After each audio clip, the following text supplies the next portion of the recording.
Hello, beautifuls. Do narcissists love? This is a deep question that we're going to be discussing on today's self-love talks. So welcome here, all you beautiful souls. Thank you for being part of my channel, for being part of my tribe, and for just being here for yourself in this moment right now as we dive deep into this narcissistic personality disorder and variations thereof. Okay, I just want to set out from the offset that, in case of you didn't know, I am not a mental health professional. I have no qualifications in medicine or mental health whatsoever. However, I do have 22 plus years working professionally in the healing world with soul reading and with transformational self-love therapy, and working with clients, working with groups, working with thousands and thousands of people all around the world. So I'm going to be sharing tonight from my own personal experience in my own life, as well as the information, the knowledge that I have accumulated over this very long period of time, actually.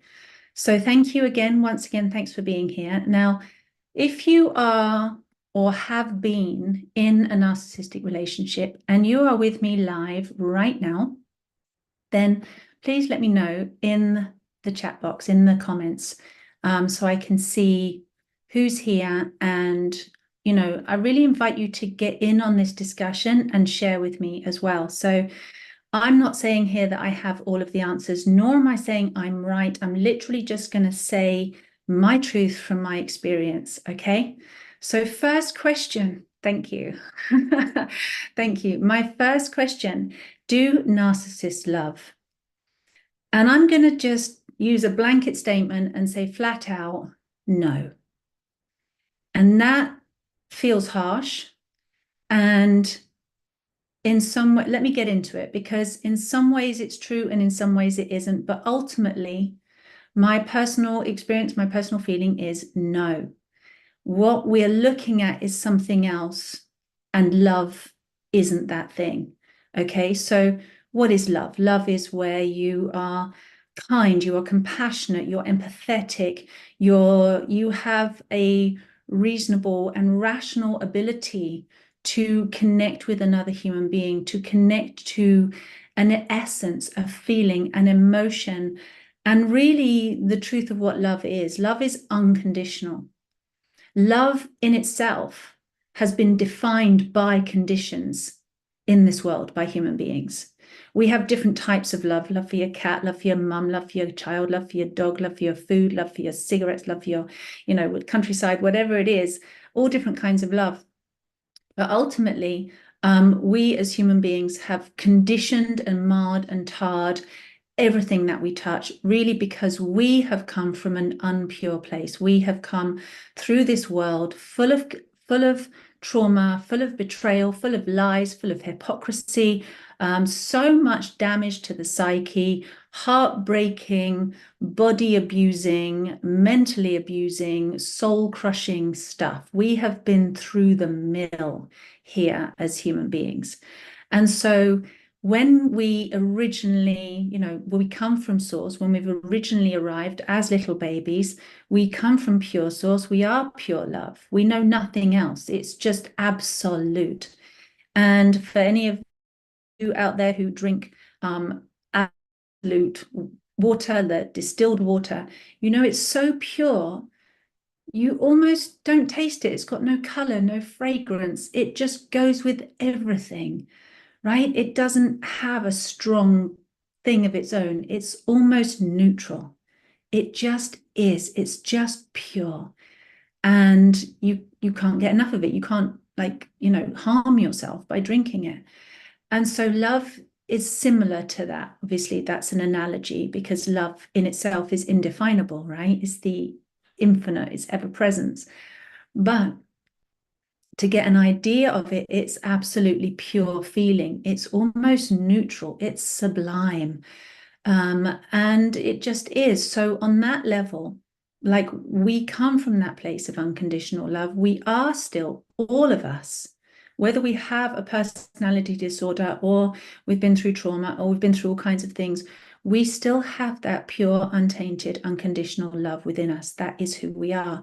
And yet, when it comes to expressing it, when it comes to connecting with that source, and coming from that place, relating to another human being from that pure place of I see you, I hear you, I'm with you, I am you. Like there's no difference between us. We're the same. There's no hierarchy. There's no lesser. There's no more.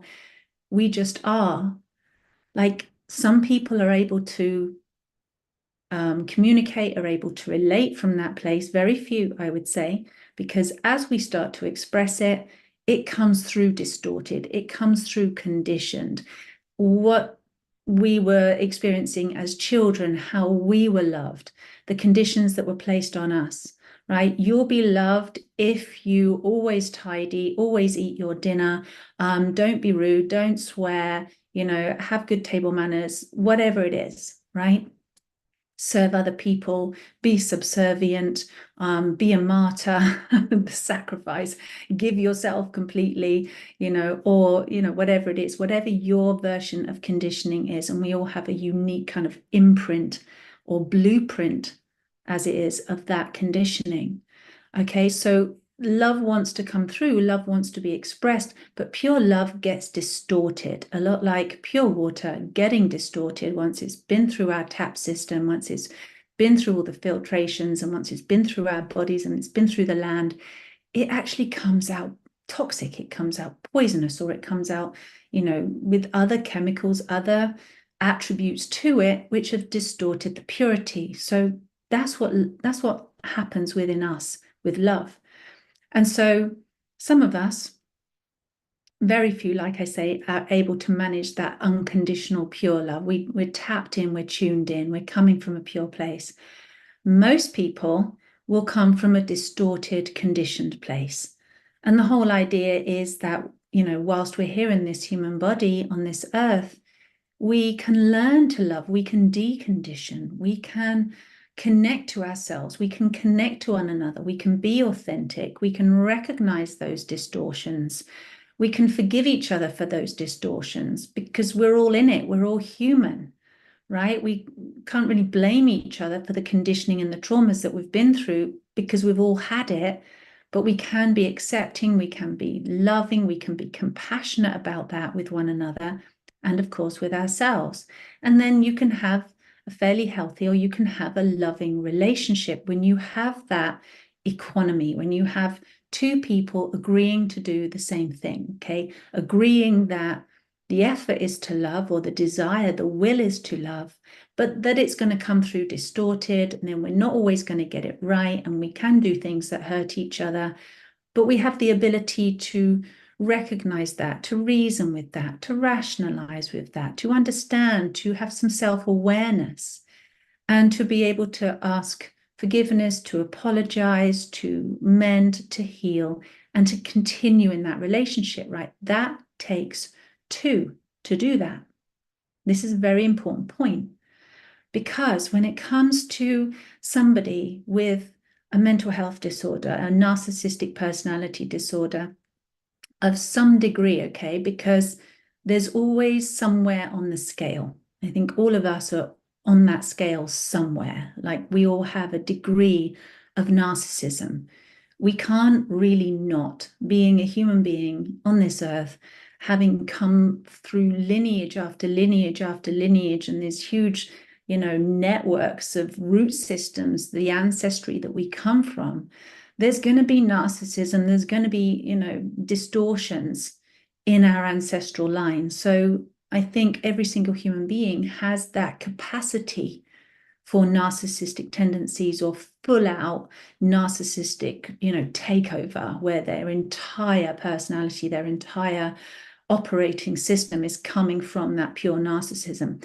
And we're all on that scale somewhere. Okay. So I'm not going to, generalize and say all narcissists this, or, nothing like that. It's the scale upon which, it's the level of, that degree of how much that distortion is coming through the personality is unique to each person that you will be dealing with.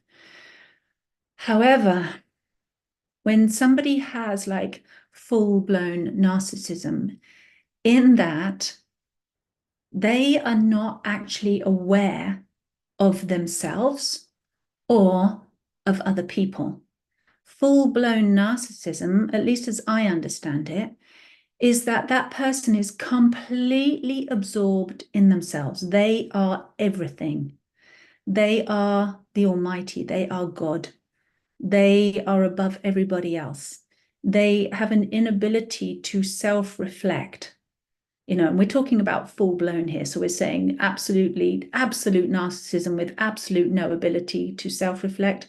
Whereas some people with some narcissistic tendencies will also have some ability to self-reflect. Okay, so again, put that into perspective. But, in the kind of extreme version of this, that self-awareness is so, I want to say, like covered over. The inner perception, the ability to see oneself is so dirty. Let's say the inner eyes and the lenses of the inner eyes are so stained, so dirty, so contaminated with the abuse, the trauma that that person has been through. What they have seen through their eyes out into their relationships with other people, what's been reflected back to them as to who they believe they are, who they've been told that they are, to the degree that they have not been loved by the outside people in their lives, their parents, their carers, usually it's the mum and dad, but it can be other people who have really informed that person's perception that they are not loved, they are not lovable, they are not worthy of looking at, seeing, connecting to, having a healthy, loving relationship with. All of this is so devastating to the mind. It's so devastating. It's unfathomable. Like that little person whose brain isn't yet developed, and this often, I would say almost in all cases, happens in early childhood, if not before, if not seeded from the womb, that this perception that they get of themselves is so, they're not reflected, their true self, their value, their light is not reflected back to them in such a way that it just dirties up their perception. Does this make sense to you? It's like, just imagine the back of your eye lens is so dirty that you can't see through it anymore. Or like if you're driving a car and your windscreen has got so filthy because you've been to all the worst places and it's dirty, and you've been in the holes and you've been out and you've been to hell and you've been back, and there's just all kinds of stuff all over your windscreen and you cannot see where you're going. And let's say it's all around the side windows and it's all around the back windows, like every which way you cannot see out because you have not been seen, because you have not been loved. And so that distorts the perception so intensely that then you can't even see yourself. You have no true reflection of yourself, but it's like the kind of ego turns on itself in a way to stay alive, in a way to survive, in a way to protect itself. And it says, it's okay. I must be the only one here. I must be the only one seeing this clearly. I must be the only one who gets how amazing I am, how perfect I am. I am the only perfect one here because everywhere I'm looking, through all of my lenses, through all of my windows, through every avenue of my perception, every direction I look in is dirty. Right? They might be looking at you, maybe only just see you through the front windscreen. You're in relationship with them. They're in the car looking through the front windscreen at you, or their perception, right? And then going, well, I can see you, but you're covered in shit. You're all dirty. You're like, oh, yeah, you're not as good as me. Look at me. I'm not dirty. You're the dirty one. You're the messy one. You're the messed up one. You're the traumatized one. You're the one that's got problems. Look at me, I'm fine. Does that make sense? I hope that analogy kind of helps Either that or I've confused you even more. But this is like ultimately how it works. Now, I'm saying this not through a process of diagnosis. I'm saying this because as I see people in their mind, like I'm able to kind of look into people's minds and see how they operate and look inside their hearts and their bodies and see how they operate. This is the best way that I can describe right now of what I see. And it's like it just distorts the pineal gland and it can cause a split in the psyche. And that's other mental health conditions, which I'm not going to get into, and I'm not going to try and even attempt to diagnose.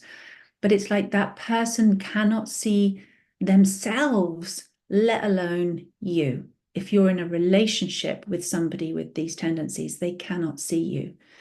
All they see is that there's this person who's, imagine this is you and you're wanting to be in a relationship with somebody who has this NPD and you're trying to be and you're trying to get through to them. You can see that they're wounded. You can see that they're traumatized.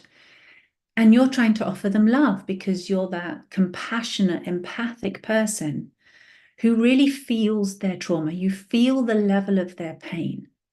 And on some level, you relate to them. You might recognize them and say, yeah, I've been through similar pain. I've been through all kinds of stuff, and I can see you, and you've been through similar stuff to me, and we can relate to that. This is called trauma bonding. But it's also you have empathy, you have compassion. And what it is that you're looking for is somebody to connect to you and love you and to receive your love and to feel like somebody understands you, somebody sees you, somebody with a similar level of pain or a similar experience that was traumatic or troubling can see you and then you can relate. And you've got someone who understands. Now, for the person with narcissistic personality disorder, they don't see themselves as somebody who's, they obviously would know that they've been through wounding and trauma, and they will happily usually tell you about it, and they will tell you how awful everybody has been to them and how this person did that and that person did that. And the common theme, I think, here is that to a greater or lesser extent, depending on their level of narcissism, is that they will say everything that's ever happened to them is everybody else's fault. They are the ones that are marred and dirty and flawed, not them. Right? So whereas you, as the empath, the compassionate person, the more healthy person, will understand, okay, I can do a degree of self-reflection and I can forgive and I can have compassion. This person, what is there to forgive? Why should they forgive anything? Because they didn't do anything wrong. It's the other people that have done it to them. So yes, some people ask, well, do they feel pain? Do they feel anything at all? And I would say, just from, my opinion, obviously I don't know, but I would say, yes, of course they feel pain because we can feel it as an empath, as a compassionate person. We feel their pain, so we know that they're suffering. And they will tell you, yes, I'm feeling pain. And we can even see them sometimes when they go into one of those episodes where they're in a huge degree of pain and it's out of control. And some of them really can't handle it very well. And some of them will get very angry or very physical or very abusive, and especially with their words, they'd be very abusive with their words to express to you their level of unfairness, the pain that they've experienced. And that pain will just come out through them to you if you're that person in relationship with them or you're in front of them. It will just come out. And I believe that they don't even realize what they're doing. They don't even realize that they are showering you with the pain that they've been through and projecting it onto you. Or sometimes it feels like projectile vomiting, just to be hit with this, the words and the sometimes physical nature of their expression. But it also, I really, in my experience, I don't feel like they understand that they're actually doing that. As far as I can see that they feel like they're just telling you, and they're telling you that they're in pain so that you will feel sorry for them again, so that you will then give them more compassion, more empathy, which actually, and we think, okay, that's going to meet them emotionally, right? Because another question that was here that's come up a lot is, do they deserve compassion? So I'll get back to that in a minute. But I feel like it's not so much that they receive your empathy, compassion. What they receive is you're almost sucking it up. It's like you're almost getting fed on their wounding because it matches yours. So you're kind of feeding off that energy in a way. And it sounds weird, and you have to kind of check in with yourself if you're doing that. It's like the more pain that they're in, the more empathy you have, and the more compassion you have, and then the more, connected to them you feel, or the more loyal to them that you feel, or the more bonded, because then you need to go and help them because you're the helper, you're the giver, you're the healer, you're the kind one. So it kind of pulls you in more. And as you get pulled in, they're like, haha, it's working. I'm pulling you in. You see? So do they deserve compassion? I don't think that's a question I can really ask. I feel like that's a question that when you're in relationship with somebody like that, you need to ask yourself, your own heart, your own mind and body. And I would be careful about using this word deserve as well. It's not one of my favorite words. You know why? Because it says deserve, deserve. And I hear people using it a lot. And I feel like it really kind of underpins and underscores the lack, the unworthiness, rather than the worthiness or the abundance that you're looking for. So do they deserve compassion? Does anybody deserve to be loved and to have compassion? Of course we do. Does it serve us to give love and compassion to somebody with NPD? Does it serve them? And I would say that, again, my experience, that it serves the purpose of being able to come to the point where it gets so bad, where you have fed so much love, so much compassion, so much empathy into this other person, and seen that it's all of it, depending on that level, depending on where they are on that sort of sliding scale, is literally like pouring your energy down a drain, because it doesn't do what you think it's going to do. They don't feel your empathy and compassion and go, oh, wow, this person really cares. This person really loves me. They're seeing me in my pain. That's exactly what I needed. Not at all. It's the opposite. It's like, this person's feeding me energy. I'm going to keep taking it, because this helps validate my existence. This feeds me. This is my lifeline. It's like food. But it's like feeding sugar to a baby. It's not good for them, right? It's not doing their system any good, because it's actually just feeding the narcissism. Does that make sense? I'm just going to check in here and see what you guys are saying. Narcissists don't love because they don't provide a space for you to be. Love is space. Nice, Robert. Thank you for that comment. Let me know what you guys are thinking so far. What's your experience with people with NPD? And how much compassion have you poured into that person, thinking that at some point it would be enough, thinking that at some point you're going to get through all of that dirt on their perception, all of those doors to their heart, and finally get through to them and unlock them, and then release this beautiful person that is in fact trapped, that is in fact buried, that has, become like a carcass inside a cave and kind of rotted away inside that very closed, very dark space that little soul lives in. And you kind of, you might be seeing that carcass, that dying person, that traumatized, troubled person, knowing that actually there's a good person in there somewhere. Maybe even the darker the narcissistic personality disorder type person, the lighter that person was to begin with. And it is a little bit like seeing the light in Lucifer. It's like seeing the angel in the devil. It's like that extreme polarization of opposites, where once upon a time they might have been a bright, beautiful star, bright, beautiful soul, but they went through so much stuff that that light got extinguished. Or you can see it, but it's so heavily guarded. It's like Fort Knox. You cannot get into it. And at least from my perspective, people with the extreme version of this have no intention of ever letting you in. So do they feel love? I don't think they feel love at all. I think they feel an extreme lack of love, which is a bit like a black hole.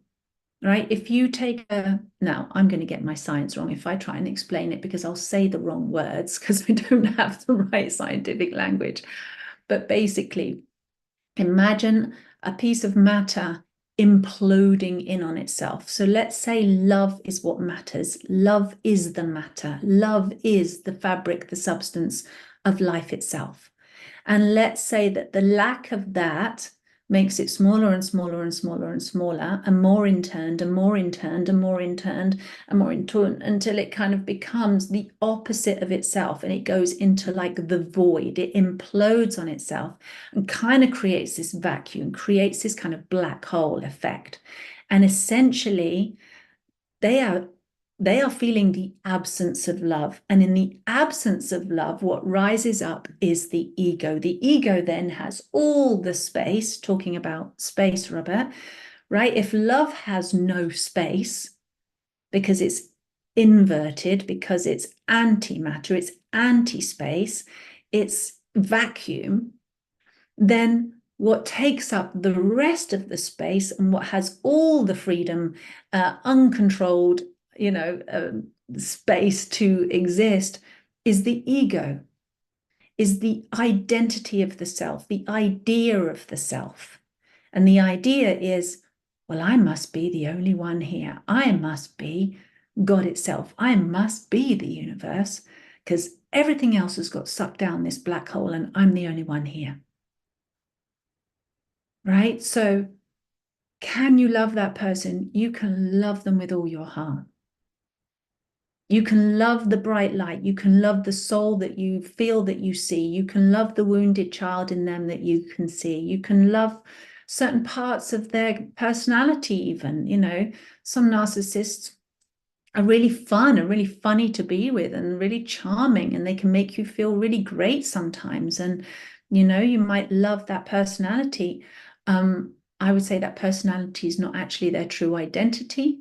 That's a created persona. That's a protective persona. That persona has been created in order for them to survive. And that persona is manipulative. So any interactions that you have in those moments where they're funny or they seem charming or they're great, to be with, that's a learned behavior. That's a developed persona that, again, is just there shielding the ego, shielding the lack, shielding that broken, devastated person inside where there's really not much left of them, to be honest. Yeah, so kind of that's what you're dealing with. Of course, again, it depends on the level of that spectrum that they're on. So, do they know they're narcissists is another question. Like I said, I don't believe they're even aware of themselves at all. So I would say no, they're not aware. Again, sliding scale. We're talking about full blown here. I don't believe it's like when you have somebody with a severe mental health condition, I mean severe, and they don't know that they have a mental health condition because they don't know anything else. That is so normal that then why is everybody else being weird? It's so normal for them to not trust. It's so normal for them to be betrayed. It's so normal for their reality to keep shifting, or, depending on what the diagnosis is, obviously. It's so normal for them to be able, to get into states of belief where they believe that they're all kinds of magical beings or savior personas and all these different things. And they literally don't even know that that's a sickness. They don't know that that's not normal. And to a certain degree, it kind of is normal because, like I said in the beginning, I feel like every human being I don't think any of us managed to escape this, because that's part of the condition of being a human, is that perception of oneself is distorted. We have an ego. The ego wants to believe certain things about itself to make us feel special, to make us feel important, to make us feel like we matter, in some ways to make us feel superior.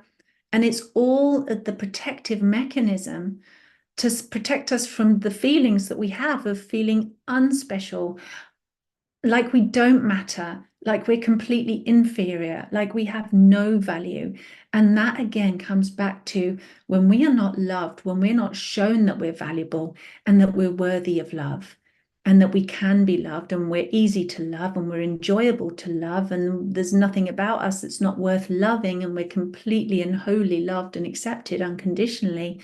That is a healthy state to be in. That state of being, our minds can work really well, because the love is taking up all of that space and the ego is still having a sense of itself enough that we can perform tasks and we have this, identity and a healthy persona and a healthy sense of self. Whereas without that love, it's like everything starts to get distorted. And so, yeah, we can go into fantasy thinking. We can go into projections of ego, of being above others or better than others, and all, there's so many different symptoms of that, of different ways of that kind of acting out. So on one level, that person with the mental health, severe mental health condition, on one level, it is normal. That, for such a state of insanity is becoming more and more normal by the day, I would say. Looking out at the world, just generally speaking, where we are in the world right now, we're looking at people that are doing things, killing, taking over entire nations of people, destroying the planet, destroying each other. It's just, there's no words. There is no words, because it gets to that place of like, how can the rest of us who are not in that psychotic state actually come to terms with and fathom that there are such human beings, or so-called human beings on this earth, who can create such destruction? I mean, it beggars belief. It does. And it's like that inability to fathom, to understand, to go, how is that possible? How can people treat people like that? How can people treat animals and children like that and the planet like that? It's like our minds simply can't understand it. And so that's what then splits the psyche. So when we are focusing on these distortions, the things that are happening in the world, that actually can really damage our mental health, because we're trying to understand from like a fairly, the healthier end of the spectrum of how on earth another human being can do that. But by doing so, it's actually cracking us up. It's cracking up our pineal gland. Our pineal gland, I can't deal with this duality. I can't deal with this level of destruction. And that actually really upsets and, damages everybody's mental health. So you start getting the extreme anxiety, you start getting the depression and the mood swings and the happy 1 minute, not happy the next minute. You start getting that split in the personality.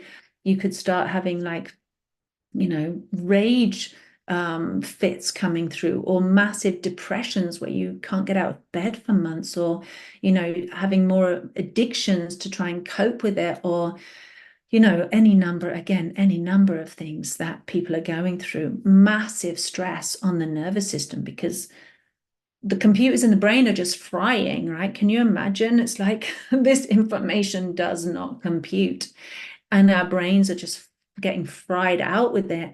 And therefore, all of that electrical activity in the mind of trying to figure this out goes into the body. And of course, we're mostly water. So just think of the electricity running through the big body of water that we are.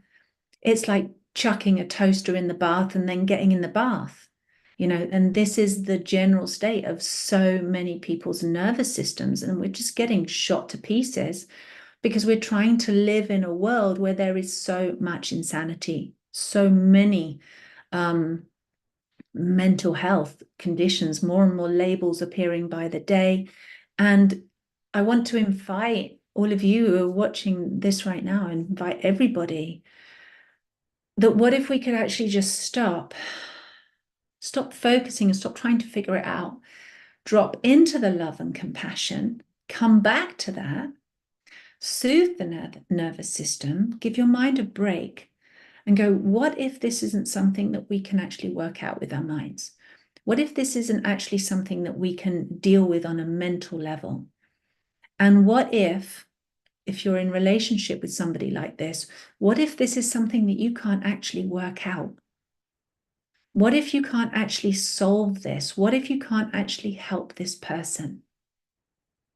And that's a hard one. That's a really hard one. Especially when, you are the helper, the healer, the giver. You feel like you're here for a purpose to help other people and make the world better and make your impact and, show up and be that light, show up and be that love, that peace ambassador. And you're wanting to go out and do your work and do your thing and fulfill your mission, but what you're meeting is so traumatizing that then you're getting traumatized. And can we actually, make a choice to say, okay, this has got to such a point where I can't actually help this person. My love isn't actually getting through to them, so it's not actually helping them. My compassion isn't actually being received by them. My empathy is just like food for them. They're literally just consuming you, and they'll just keep consuming you for all that you've got. The more that you give, the more that they'll take. And if you get worn out and you have, what do they call it? Is it empathy fatigue? No, compassion fatigue. And then you have a little rest so they don't want you anymore. And then when you restock and you re-energize and you come back in, you start giving them more empathy and they just start feeding again until there's nothing left of you. And it's like at some point you have to ask yourself, is this working out? How is this working out for you? How is it working out for them? Is it working? Because the chances are it's just getting worse and worse and worse and worse. Right? So if having the compassion and the empathy isn't working as you're trying to meet them and give it to them, or the fighting doesn't work either, trying to rationalize doesn't work either, what's the alternative solution? Is there a solution? Right? What do you guys think? Personally, for me, I feel like the solution, and this isn't just a feeling that, I'm coming up with as, oh, this is, my idea that I've had, or hey, this might work. This is what I've seen works. Okay. So if you are looking for a way to resolve your relationship, your trauma, your struggle, your strife that you're having, your connection that you're having with somebody with narcissism. And I would say, consider any level of narcissism at this point. I'm not saying, if they have like 50-50, just give up on them. I'm not saying have that attitude of giving up on someone, say, okay, that's it, they're done. No, they're a human being, you're a human being. We can still have compassion, but have compassion from a distance. there has to be an understanding on our part, your part, the person interacting, that your energy is feeding them and that it's also feeding you. You're still locked into that relationship because you want something from them in return. There's a contract, there's a deal. And this deal that you have on your side, just like the narcissist, will be completely subconscious. It won't be out on the surface for obvious for everybody to see, except it kind of is. Once you see it, you can't unsee it, right? And so you'll be, doing yourself a favor to really tune in and go, well, what am I getting from this? What am I hoping to get from this? What am I waiting to get from this? But I'm not. And what if you could actually choose to untangle your own inner narcissist, your own inner part of you that's like wanting some energy too, wanting somebody to feed you, wanting someone to rescue you, wanting someone to be your savior, your healer, your knight in shining armor, your angel, to stop your pain. And what if you actually, in order to, complete that need, is for yourself to be the one that meets your need and letting this other person off the hook, that they are not likely to do it. And if they haven't done it after a certain period of time, they are not likely to. And for some of us, this is like a 6-month relationship. Oh, it's not really working. We're not getting what we need. And likely you'll leave that relationship and you may even attach and find yourself another person just the same as them or very similar, because you're looking to get your need met as well. Same as the narcissist. Once you disappear, they'll just find somebody else, right? So on that level, we can go, well, was any of that love? Isn't that just about being codependent? Isn't that just about feeding each other? I'll scratch your back, you scratch mine. You love me and I'll love you. And it's like, icky. Is that really love? So you can actually, if you want to, choose to understand that, to give yourself the compassion and the empathy that that's what you thought you'd get, that you have this wound too, that some part of you needs rescuing, healing, feeding, and you could forgive yourself for that. You could use your empathy and compassion and kindness and cycle it back to yourself, feed yourself, and then you complete a loop. And when you're able to forgive this other person for not meeting your need, and bless them, they're not able to, right? Just forgive them for that. And you truly forgive them and undo all the little hooks and all the little contracts that you guys have made subconsciously. And you will be able to to detach then from that relationship. But you have to make sure all the hooks are undone, because otherwise you'll be straight back in. Because there's one thing a narcissist knows how to do, and that is to throw a hook out and you catch the bait and then you're hooked again, right? You're like, oh, they fed me a crumb of love.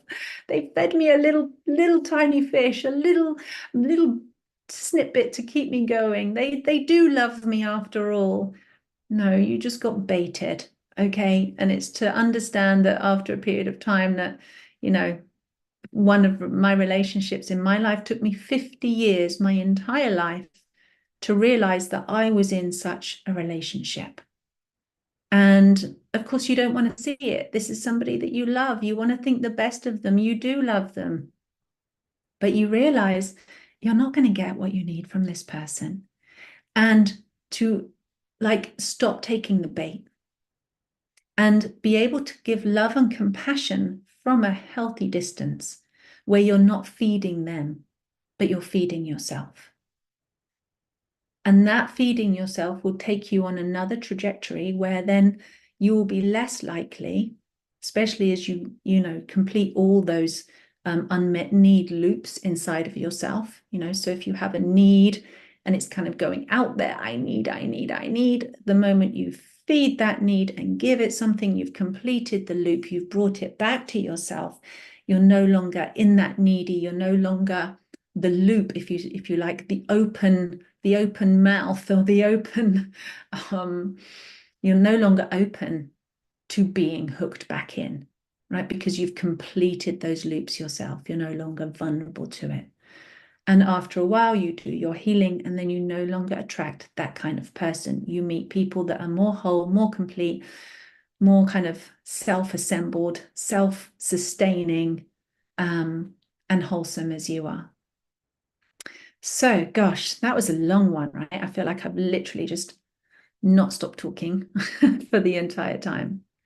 So I hope that helps, my friends. Let me know. I'd love to hear your comments on this, your experiences, and what you think. You know, like I said at the beginning, I'm not saying I'm right. I don't actually know. I feel like this is what I know up until now. I think it's useful. However, I definitely know without a shadow of a doubt that being your own supply to yourself and creating that sustainable self resourcing of your own, meeting your own needs, being your own savior, being your own best friend is really, really important and really, really crucial. And also when it comes to seeing the trauma of the world, go, okay, well, you do you. Understand that it's there. You might not be able to ever figure it out. I don't think we can figure it out. You know, it's very deep and very complex, but we can understand it. We can get it just because we can empathize. We've got that level of empathy, that sentience, that awareness, that consciousness that we were like, okay, I just get it. This is the condition. This is the human condition. And what am I going to do about it? Am I going to stay locked in a traumatic relationship with the world and the insanity in the world? You know, getting drained from it and fried and burnt out and stressed out and ill? Or am I going to, okay, undo again those little needy hooks? Like, I need the world to be this way for me so that I can be here. And I need people to behave like this for me. Otherwise, you know, I need to be saved. I need to be rescued, or whatever it is. I need to be taken care of. I need the government to provide for me, or whatever I need, you know, whatever it is. And actually go, well, maybe that will happen, maybe it won't. But in the meantime, where are the needs that you can take care of yourself and become independent in taking care of your needs? And by independent, I don't mean completely alone, doing it all by yourself. Not at all. Independent means you making a choice for yourself to take care of your own needs, and then inviting others, receiving support, collaborating, but ultimately that you take responsibility. This is about removing responsibility, or in other words, giving your power to, because they're the same thing. Responsibility is your power. So when you give your other person responsibility to love you, to look after you, to make you happy, to please you, to heal you, whatever it is, whether it's a parent or a friend or a lover or a sibling or even a child, right? To meet that need, and you make them responsible for your happiness, for your well-being, you are giving your power to them and they will consume it. This is what's going on in the world. When we give our power, our responsibility for ourselves to the oligarchs and the cabals and the authorities and all those three-letter agencies out there who and governments and everything, we give them the power, we give them responsibility for making our lives safe, healthy, happy, thriving, abundant. Then we have effectively given them our power, and they are the narcissistic personality types. They will suck every last bit of it out of you until there's nothing left, and then they'll just flick you away. They don't care. They don't care. They're just looking for supply. Okay? If they can't get it from you, they'll find somebody else. They'll get it from somebody else. You literally don't matter. So it's really harsh, isn't it? So it's a really full-on thing to say, but it's true. But what you can do, instead of lamenting it and stressing it, is actually just say, okay, let me then take my responsibility back. It's my turn to be a responsible being, a sovereign being. and I'm going to take my power back, and I'm going to make choices for myself that benefit me, that serve me in a very healthy, loving, giving way, in a sustainable way, in a way that's sustainable for you and in a way that's sustainable for others.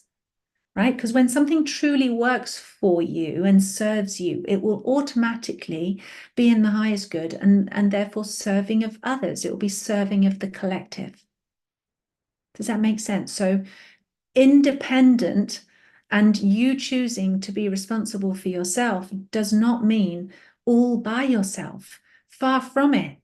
It's like actually all of us that are making that choice or have made that choice, let's come together and mutually support one another to be in our power, to be responsible beings. We can help each other and say, hey, is that, really that person's responsibility, or is that yours? How could you take more responsibility for your choices, for the things that happen to you in your life, for the relationships that you get into in your life? How can you own that in a really empowering way? Right? And not that everything's your fault. No, but it's completely different. I hope that makes sense to you, where you just say, I'm going to take responsibility for how I feel, for how I react, for how I choose to think, for how well fed, nourished, and nurtured and loved I am. I'm going to take responsibility for that. And we can support each other in that. We can create communities around that. In fact, people are creating communities. And I really, truly believe that as we go on in the next few years, we are going to see so much more of that happening.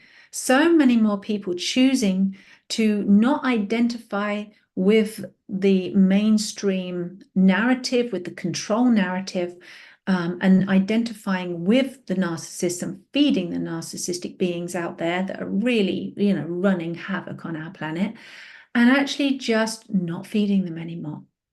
And gathering together and creating our own communities, creating our own tribes, nourishing and nurturing ourselves and one another, and really creating sustainable, healthy, regenerative, restorative new systems.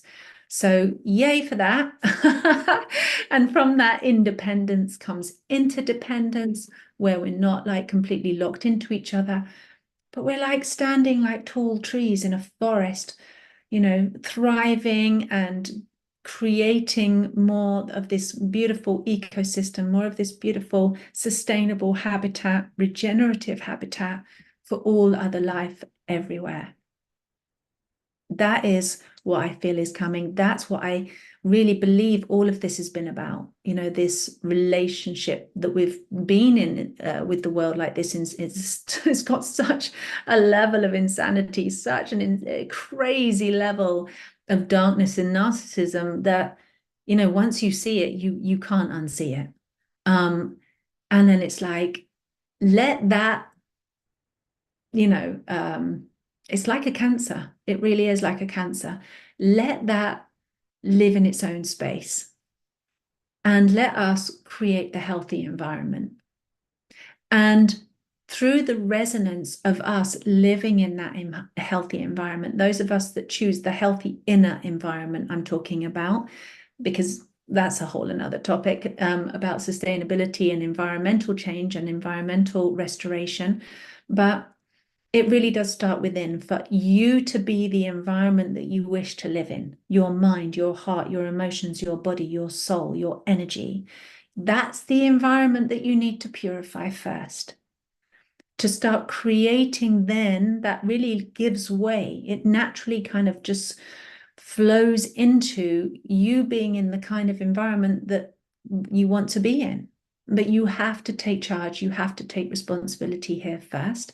And as we generate this culture of a more healthy environment, internal environment, that energy that we give off, that's not directly feeding the narcissists or the psychopaths on the planet, but it will be like a mushroom cloud effect where they cannot help but be in the atmosphere of it.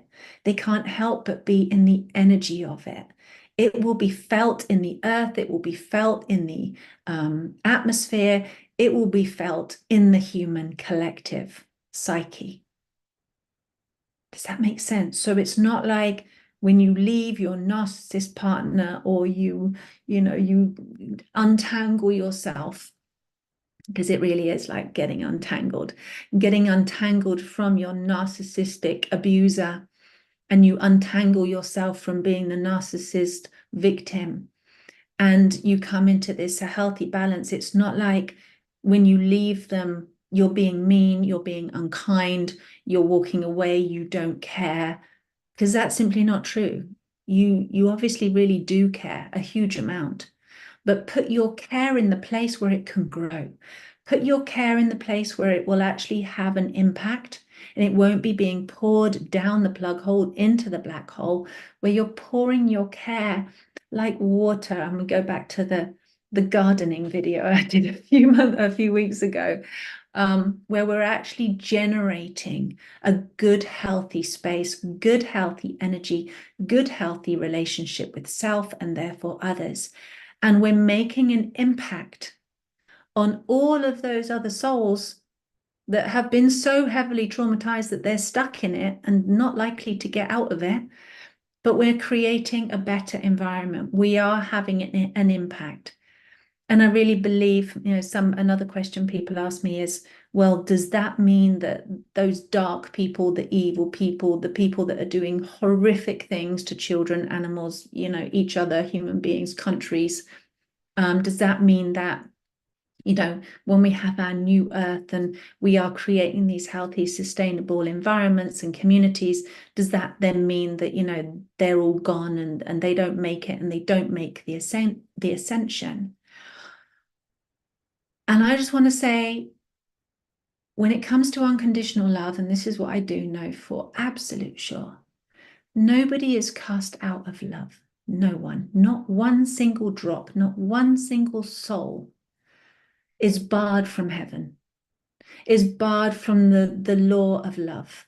Because by the law of love, love loves everything. This is why you can love somebody who's so traumatized and so horrible, right? Because when you're in love, love loves everything. And at the same time, each being has a soul choice. Their soul has its own time of ripeness, of fruition. For us, for some of us, I can say certainly for myself, this is my time. I'm in fruition now. For those beings, it might be 2 lifetimes, 10 lifetimes, 20 lifetimes, 50 lifetimes. It might be hundreds of years before that person's soul is able to clean off enough of that dirt to realize themselves and come into that ascension, come into that space of love and be loved. But that's their choice. That's their contract that they've made with life itself, with creation, with source, with their own soul journey. And so, yeah, just be aware of your own, really. Know that love, source, the universe, the divine, God, whatever beautiful names that you want to call that power, doesn't cast anybody out. It's just not the way life works. But that each living being, just like in a garden, has its time of flowering and has its time of seeding and has its seasons, okay? And if this is your season now, where you feel in your heart and your soul that, well, it's my time to shine. It's my time to unplug from a toxic environment, from a toxic matrix, from a relationship that's not serving me, or a community of people that's not serving me, or a job that's not serving me, or a government that's not serving me, or an education system that's not serving me, or a health system that's not serving me, because it's all guzzling energy, guzzling, broken systems. Then, just serve yourself and serve others. And it's your time to shine. So you can do that for yourself. You make that choice. Your soul's already made that choice, or you wouldn't be here listening to this and going through what you're going through right now. So your soul's already made that choice. And now you can kind of just double down on that, and take the action. Understand what you need to do. And we'll see you on the inside. All right, beautifuls. Thank you so much for being here. I'm just reading that comment from somebody's name I can't read, but yeah. All right, my darlings, thank you so much. Love you so much, and go love yourselves.